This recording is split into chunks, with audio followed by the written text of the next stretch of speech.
ये जो हमारा सनातन धर्म है बंधुओं, ये सनातन धर्म जो है भगवान से उत्पन्न हुआ है। हाँ, हम हैं चार, ब्राह्मण क्षत्रिय वैश्य शूद्र, ऐसे चार वर्गों में हमको पहले से बताया गया है। लेकिन इसका मतलब ये नहीं है कि इसमें से कोई छोटा है कोई बड़ा है। इसका मतलब ये है कि हम चार लोग हैं, मिल बांट करके समाज का काम करते हैं। कुछ काम हम करेंगे, कुछ काम हमारा भाई करेगा, कुछ दूसरा करेगा, कुछ तीसरा करेगा। इस तरह से मिल बांट करके हम लोग काम करने के लिए चार वर्ग बने हैं। एक दूसरे के खिलाफ लड़ने के लिए चार वर्ग नहीं बने हैं। हमारे भगवान की मूर्ति चाहे पैर से खंडित हो जाए, चाहे सिर से खंडित हो जाए, चाहे पैर की उंगली टूटे, चाहे हाथ की उंगली टूटे, चाहे कान टूट जाए, चाहे नाक टूट जाए, कहीं से टूटे वो खंडित ही मानी जाती है। इसी तरह से भगवान की मूर्ति चारों को मिला करके बनती है। ब्राह्मण क्षत्रिय वैश्य शूद्र, हम चारों जब मिलते हैं तब सच्चा सनातन धर्म बनता है। अगर एक भी हमसे अलग हो जाए तो सनातन धर्म खंडित हो जाता है। इसलिए हम चारों मिलकर के रहते रहे हैं, हम चारों मिलकर के रहेंगे। और ये जो बीच में आकर के कुछ लोग अन्याय अत्याचार करते हैं उनको हम पकड़ेंगे, और साथ ही साथ अगर कोई गलत बयानी करता है तो उसको भी समझाएंगे कि भाई तुम गलत बयानी करो नहीं, हम चारों मिल करके एक बनते हैं। ठीक है?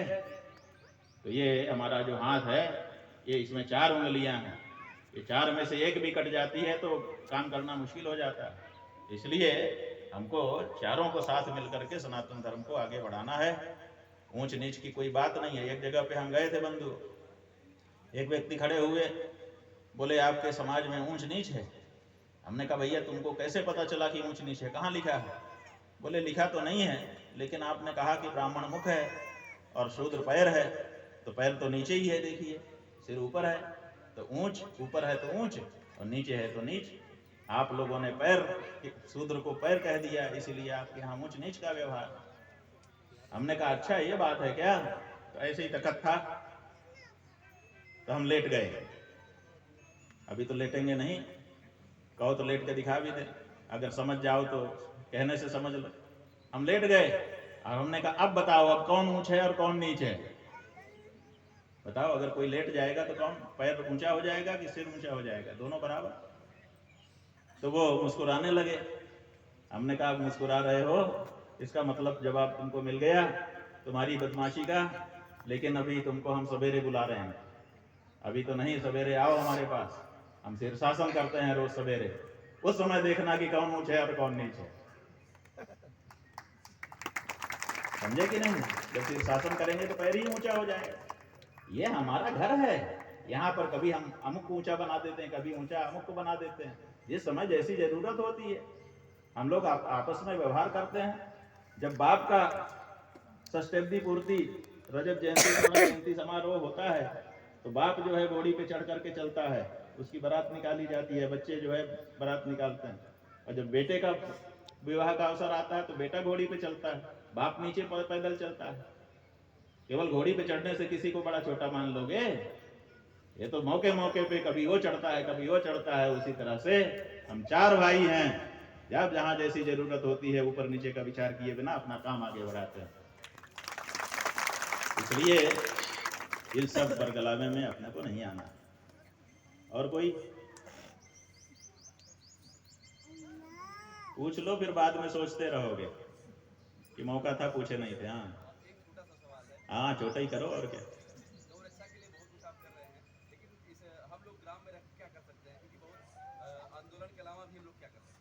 ऐसा है कि कौन क्या कर सकता है। तो जब समुद्र पर सेतु बांधा जा रहा था तो बड़े बड़े बलवान बानर, भालू बड़े बड़े पहाड़ लेके आ रहे थे और वो वहाँ पे रखते जा रहे थे।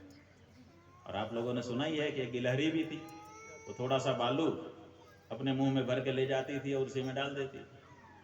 तो लोगों ने कहा कि जहाँ इतने बड़े बड़े काम हो रहे हैं वहाँ तुम्हारे बालू से सेतु बन जाएगा? उसने कहा भैया बन जाएगा कि नहीं पता नहीं है मुझे, लेकिन जो सूची बनेगी सेतु बनाने वालों की उसमें मेरा नाम जरूर आ जाएगा। इसलिए कौन कितना कर सकता है उसका निर्णय यह है कि जिसकी जितनी ताकत हो उसको उतना करना चाहिए। ठीक है? जो ब्रह्मा जी का तराजू है उसमें हाथी का मन भर और चींटी का कण भर, दोनों बराबर होता है, क्योंकि दोनों अपनी हिम्मत के अनुसार होता है। हाथी में ज्यादा ताकत है वो ज्यादा उठा सकता है, चींटी में कम ताकत है वो कम उठा सकती है, लेकिन पूरी ताकत से उठाया हुआ है, देखा ये जाएगा। इसलिए तुम जहां हो वहां जितना कर सकते हो गाय के लिए करो। क्या कर सकते हो तो अब वो तो तुम्हारी क्षमता प्रतिभा पर है। आजकल तो सोशल मीडिया है, उसमें अपनी बात कह सकते हो। जहाँ गांव में बैठक होती है वहां पे अपनी बात तो माता के संदर्भ में कह सकते हो, चर्चा करने पे कुछ नहीं। एक गौ माता अपने घर में बुला करके उनकी सेवा कर सकते हो। समझो कि तुमने अगर एक गौ माता की सेवा अपने घर में माँ के रूप में कर ली तो तुमने करोड़ गाय की सेवा कर ली। तुम्हारा काम उतना ही है जितना तुम्हारी ताकत, इससे ज्यादा तुम नहीं कर सकते। केवल अपने घर में एक बोर्ड लगा दो कि ये सच्चे हिंदू का घर है, वही नेता संपर्क करें वोट के लिए जो शपथ पूर्वक गौ माता की रक्षा के कानून की घोषणा करते हों, अन्यथा अगले घर में अगली तरफ चलें। वही बोर्ड लगाओ, बोर्ड लगा करके सोशल मीडिया में वायरल करो, जाने कितनों को उसी से प्रेरणा मिल जाएगी। तो करने के लिए तुम्हारी इच्छा हो तो बहुत सारे रास्ते हैं। हमने संक्षेप में, तुमने कहा संक्षेप में प्रश्न है तो हमने संक्षेप में बता दिया। और विस्तार से चाहोगे तो हम पूरी सूची दे देंगे कि ये कर सकते हो, ये कर सकते हो, चुन लो कि क्या कर सकते हो। ठीक है, हर व्यक्ति को करना है, केवल अमुक अमुक का काम नहीं है। हम लोग जब सब इकट्ठे होकर मिलेंगे तभी ये काम बनेगा, किसी एक से, दो से, चार से नहीं बनेगा। और बोलो 10 बस। अब निकलेंगे, कल सवेरे 8 बजे फिर से आपसे चर्चा होगी 1 घंटे। बोल शंकराचार्य भगवान के